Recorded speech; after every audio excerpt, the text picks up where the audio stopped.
मित्रों नमस्कार। आज मैं आपके सामने एक बहुत ही उत्कृष्ट और बहुत ही विरल दार्शनिक हुए हैं जिद्दू कृष्णमूर्ति। उन्होंने एक अद्वितीय पुस्तक लिखी है जो कि अंग्रेजी में है फर्स्ट एंड लास्ट फ्रीडम। उसका मैं आपके सामने हिंदी रूपांतरण प्रस्तुत कर रहा हूँ। कृपया उसे सुने। उनकी जो भाषा है बहुत ही उच्च कोटि की है और बहुत ही साहित्यिक है। इसमें थोड़ा गंभीरता से सुनने की ज़रूरत है। तो आज हम इस पुस्तक के पहले अध्याय पर चर्चा कर रहे हैं। चर्चा क्या, जो उनका हिंदी रूपांतरण है वही बोल रहा हूँ मैं। अध्याय 1 है, हम क्या खोज रहे हैं। वह क्या है जिसकी खोज में हम में से अधिकतर लोग लगे हैं। वह क्या है जिसे प्रत्येक व्यक्ति चाहता है। इस बेचैन संसार में हर कोई किसी न किसी तरह की शांति, किसी खुशी, किसी आश्रय को पाने के लिए तरस रहा है। ऐसे में हम आखिर क्या ढूंढ रहे हैं, क्या पाना चाह रहे हैं, इसका पता लगाना जरूरी है। संभवतः हम में से अधिकांश लोग किसी प्रकार की प्रसन्नता की, किसी प्रकार की शांति की खोज कर रहे हैं। अशांति, युद्ध, संघर्ष, कलह से भरे इस संसार में हम एक ऐसा आश्रय चाहते हैं जहाँ को शांति हो। मुझे लगता है अधिकांश व्यक्ति यही चाहते हैं, इसलिए हम खोज में लगे हैं। हम एक के बाद एक नेता के पीछे, एक धार्मिक संगठन से दूसरे संगठन की ओर, एक गुरु से दूसरे गुरु की ओर दौड़ रहे हैं। तो क्या वास्तव में हम खुशी की खोज कर पा रहे हैं या किसी प्रकार की परितुष्टि की, मौज मजे की, जिससे हम खुशी पा लेने की उम्मीद रखते हैं। खुशी और तुष्टि में अंतर है। क्या खुशी को खोजा जा सकता है? आप संभवतः तुष्टि प्राप्त कर सकते हैं, लेकिन खुशी नहीं। खुशी अनुषांगिक है। वह तो किसी और चीज के साथ अनायास ही चली जाती है। यहाँ तीव्र जिज्ञासा की, ध्यान देने की, सोच की, ख्याल की जरूरत है। ऐसी किसी चीज की खोज में लगने से पहले हमें पता लगाना होगा कि हम क्या पाना चाहते हैं, खुशी या तुष्टि। मुझे लगता है कि हम में से अधिकांश व्यक्ति तुष्टि की तलाश कर रहे हैं। हम संतुष्ट होना चाहते हैं, अपनी खोज के अंत में पूर्णता का एहसास करना चाहते हैं। आखिरकार यदि कोई व्यक्ति शांति खोज रहा है तो उसे वह बड़ी आसानी से पा सकता है। एक व्यक्ति आंख मूंद कर अपने आप को किसी उद्देश्य, किसी विचार के लिए समर्पित कर सकता है और उसी में आश्रय ले सकता है। निस्संदेह ऐसा करने से समस्या का हल नहीं होता है। किसी विचार के घेरे में अपने को अलग थलग कर लेना द्वंद्व से मुक्ति नहीं है। अतः हमें अपने भीतर और बाहर पता लगाना होगा कि वह क्या है जिसे हम हर पल चाहते हैं। यदि हम इस बारे में स्पष्ट हैं तो हमें कहीं भी किसी गुरु के पास, किसी गिरजाघर में, किसी संगठन में जाने की जरूरत नहीं है। अतः हमारी कठिनाई अपने अंदर अपनी मंशा के बारे में साफ होने की है। क्या इस बारे में हम स्पष्ट हो सकते हैं? क्या वह स्पष्टता खोजने से या दूसरों ने क्या कहा है इसका पता करने से आएगी? चाहे दूसरे ऊंचे दर्जे के शिक्षक हों या गली के किसी चर्च के पादरी। क्या इसके लिए आपको किसी के पास जाना पड़ेगा? फिर भी हम यही तो कर रहे हैं ना, है ना? हम अनगिनत पुस्तकें पढ़ते हैं, अनेक सभाओं में जाते हैं और चर्चा करते हैं, विभिन्न संगठनों में शामिल होते हैं और इस प्रकार उस द्वंद्व का, अपने जीवन के क्लेशों का हल ढूंढते हैं। और यदि हम यह सब नहीं भी करते हैं तो सोचने लगते हैं कि हमने पा लिया है, यानी हम कहते हैं कि कोई विशेष संगठन ऐसा है, कोई विशेष आचार्य, कोई विशेष ग्रंथ ऐसा है जो हमें संतुष्ट कर सकता है। हम जो कुछ चाहते हैं हमने उसे पा लिया है और हम उसमें जड़ होकर, कैद होकर रह जाते हैं। क्या इस सारी भ्रांति के द्वारा हम कुछ ऐसा खोज रहे हैं जो नित्य है, शाश्वत है, जिसे हम यथार्थ, ईश्वर, सत्य या ऐसा कुछ कह देते हैं? नाम से कोई फर्क नहीं पड़ता, क्योंकि निश्चय ही शब्द उसके द्वारा इंगित वस्तु नहीं। अतः हम शब्दों में न फंसें, यह काम शास्त्रवादियों के लिए छोड़ दें। हम शाश्वत की तलाश करें। ऐसा नहीं है कि कुछ ऐसा जिससे हम चिपके रहें, जो हमें आश्वासन, आशा, स्थायी उत्साह, एक टिकाऊ निश्चिंतता दे सके, क्योंकि हम अपने आपस में ही बिल्कुल अनिश्चित हैं। हम अपने आप को नहीं पहचानते। तथ्यों के बारे में पोथियों ने क्या कहा है, इसके बारे में तो हम बहुत कुछ जानते हैं, लेकिन हम खुद से खुद को नहीं जानते। हमें किसी भी चीज़ का सीधा अनुभव नहीं है। और वह क्या है जिसे हम स्थायी कहते हैं? वह क्या है जिसकी हम तलाश कर रहे हैं और जिससे हम स्थायित्व की उम्मीद करते हैं? क्या हम स्थायी प्रसन्नता की, स्थायी परितुष्टि की, स्थायी सुनिश्चितता की खोज नहीं कर रहे हैं? हम कोई ऐसी वस्तु चाहते हैं जो शाश्वत हो और जो हमें संतुष्टि देती हो।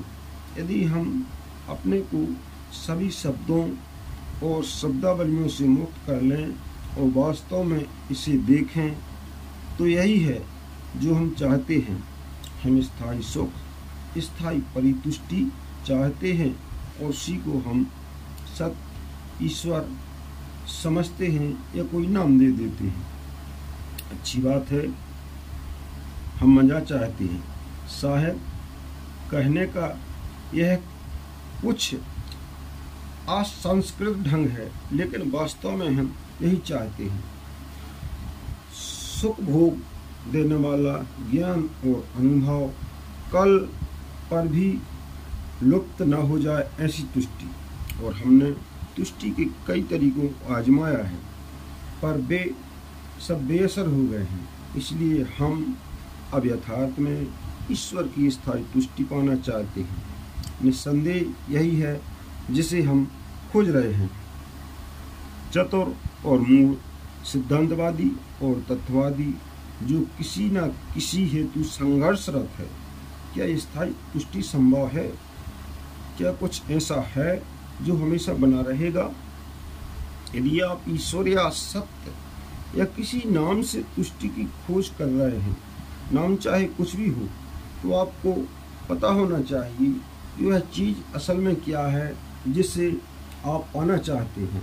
आप चाहते हैं मैं स्थायी खुशी की तलाश कर रहा हूँ, ईश्वर या सत्य या कुछ और पाना चाहता हूँ, तो आपको उस खोज करने वाले को भी समझना होगा जो इस तलाश में लगा है।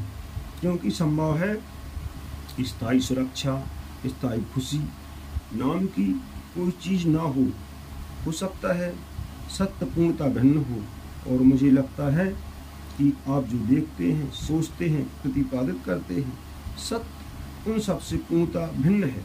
इसलिए किसी स्थायी चीज़ को खोजने से पहले क्या यह जरूरी नहीं लगता कि पहले खोजने वाले को समझा जाए? क्या खोजने वाला उस चीज से अलग है जिससे वह खोज रहा है? जब आप कहते हैं मैं सुख खोज रहा हूँ, तो क्या खोज करने वाला खोज के लक्ष्य से भिन्न है? क्या विचारक विचार से भिन्न है? क्या वे अलग अलग प्रक्रियाएं न होकर एक सम्मिलित घटना नहीं है? इसलिए यह जानने से पहले कि खोजने वाला क्या खोज रहा है, खोजने वाले को समझना जरूरी है। अब हम उस स्थिति में आ जाएं जहां हम सत्यता एवं गंभीरता के साथ अपने से यह प्रश्न करें कि शांति, सुख, चैन, यथार्थ, ईश्वर या इसे आप जो भी कहना चाहें या कोई दूसरा नाम दे सकते हैं, स्वयं को वास्तव में समझ लेने के साथ यथार्थ सृजनात्मकता का जो अलौकिक बोध होता है, क्या वह इस अनवरत खोज व उत्कंठा से हमें मिल सकता है? क्या स्वबोध खोजने से, किसी का अनुसरण करने से, किसी विशेष संप्रदाय का सदस्य बनने से या फिर पुस्तक पढ़ लेने से होगा? अंततः मुख्य समस्या यही है कि जब मैं अपने को नहीं समझता, विचार के लिए मेरे पास कोई आधार नहीं है और मेरी समस्त खोज व्यर्थी होगी। मैं भ्रमों से पलायन कर सकता हूँ, झगड़ों से, कलह एवं संघर्ष से भाग सकता हूँ, मैं अन्य की उपासना कर सकता हूँ, मैं किसी दूसरे की कृपा से मुक्ति की अभिलाषा कर सकता हूँ, लेकिन मैं जब तक स्वयं से ही अनभिज्ञ हूँ तब तक अपनी समस्त प्रक्रिया के प्रति मैं असजग हूँ, तब तक मेरे विचार का, स्नेह का, कर्म का कोई आधार नहीं है। परंतु अपने आप को जानने में ही हमारी कोई रुचि नहीं है, जबकि केवल वही एक आधार है जिस पर कोई निर्माण संभव है। लेकिन इससे पहले हम कुछ बनाएं, कुछ बदलाव करें, किसी चीज़ की निंदा करें या उसे नष्ट करें, यह जानना आवश्यक है कि हम क्या हैं।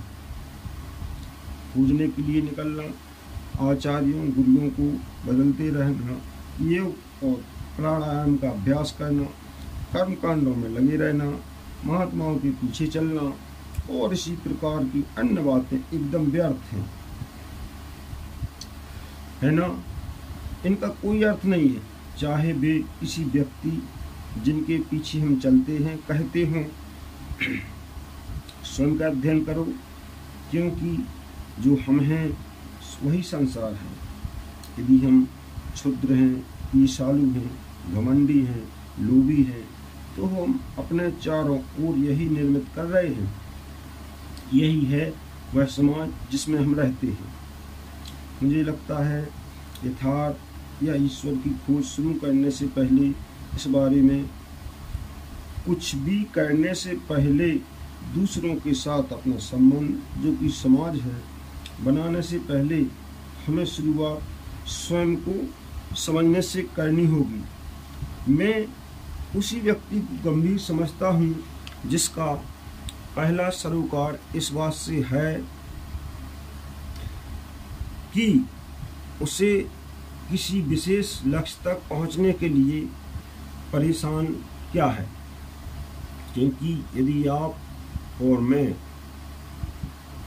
अपने को ही नहीं समझ पाते तो कैसे समाज में, संबंध में या जो कुछ भी हम करते हैं उसमें व्यवहारिक स्तर पर कोई मूलभूत परिवर्तन ला सकते हैं। इसका अर्थ यह नहीं कि स्वबोध संबंध से पृथक या उसके विरुद्ध है। स्पष्ट है, इसका अर्थ समुदाय या दूसरों के विपरीत व्यक्ति विशेष को अपने को महत्व देना भी नहीं है।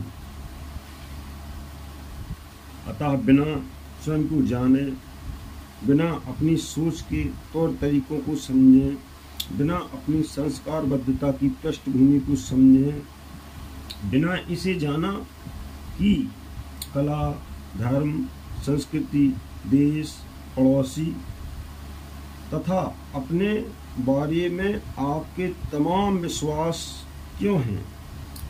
क्या आप किसी भी चीज़ की सही परख कैसे कर सकेंगे यदि आप अपनी पृष्ठभूमि को नहीं जानते, यदि आप यह नहीं जानते कि आपके विचारों का तत्व क्या है और उसका स्रोत क्या है, तो निस्संदेह आपकी खोज एकदम व्यर्थ है और आपके कृत्य का कोई अर्थ नहीं। आप अमेरिकी हैं या हिंदू हैं या किसी और धर्म को मानने वाले, उस सबका कोई मतलब नहीं। जीवन का अंतिम लक्ष्य क्या है? इस तमाम अस्त व्यस्तता का, युद्ध का, संघर्षों का, कलह का क्या अर्थ है? इस सब को जानने से पहले अपने आप को जानना जरूरी है। यह बड़ा सरल प्रतीत होता है, लेकिन है अत्यंत दुष्कर। देखने के लिए हमारे भीतर विचार प्रक्रिया कैसे कार्य करती है, व्यक्ति को असाधारण रूप से सतर्क होना होगा। व्यक्ति जैसे तैसे अपने सोच विचार, कृत्य एवं भावों की जटिलता के प्रति अधिक सतर्क होता जाएगा, वैसे वैसे उसकी सजगता केवल अपने प्रति ही नहीं, अपने से जुड़े लोगों के प्रति भी बढ़ती जाएगी। अपने को जानने का अर्थ है क्रियाकलापों के दौरान अपना अध्ययन करना, और यही संबंध है। कठिनाई यह है कि हम इतने अधीर हैं कि हम बस आगे बढ़ना चाहते हैं, हम किसी लक्ष्य को हासिल कर लेना चाहते हैं, और इसलिए हमारे पास अध्ययन के लिए, निरीक्षण के लिए ना तो समय है और ना ही अवसर। इसके विकल्प के तौर पर हमने विधियाँ, गतिविधियाँ, जीविकोपार्जन की, बच्चों के पालन पोषण की जिम्मेदारी ले ली है, अथवा विभिन्न संगठनों के दायित्व को अपने ऊपर ओढ़ लिया है। तमाम तरह की जिम्मेदारियों का ऐसा बोझ हमने सिर पर रख लिया है कि सोचने विचारने के लिए, निरीक्षण के लिए, अध्ययन के लिए हमें समय ही नहीं मिलता। अतः वास्तव में प्रतिक्रिया का दायित्व हमारे ऊपर ही है, किसी दूसरे ऊपर नहीं। सारे विश्व के गुरुओं और उनकी पद्धतियों की ऊहापोह, किसी विषय पर आधुनिकतम पुस्तकों का अध्ययन, यह सब मुझे एकदम खोखला, एकदम व्यर्थ प्रतीत होता है, क्योंकि चाहे विश्व में आप घूम लें, अंत में आपको अपने तक ही आना है। और चूंकि अधिकांश समय व्यक्ति अपने से पूर्णतः अनभिज्ञ है, अतः अपनी विचार प्रक्रिया, भावना और अपने कर्म को साफ साफ देख पाने के लिए अत्यधिक कठिन प्रक्रिया करनी होगी। जितना अधिक आप अपने को जानेंगे, उतनी ही अधिक स्पष्टता होगी। स्वबोध का कोई अंत नहीं, उसमें आप किसी उपलब्धि या किसी निष्कर्ष पर नहीं पहुंचते। वह एक अनंत सरिता है। जैसे जैसे व्यक्ति उसका अध्ययन करता है, जैसे जैसे उसमें प्रवेश करता है, उसे शांति मिलती जाती है। जब मन ठहरता है स्व की समझ के द्वारा, ना कि किसी आरोपित अनुशासन के द्वारा, केवल तभी उस शांति में ही, उस मौन में ही यथार्थ अभिव्यक्त हो सकता है। केवल तभी आनंद संभव है, सृजनात्मकता कर्म संभव होता है।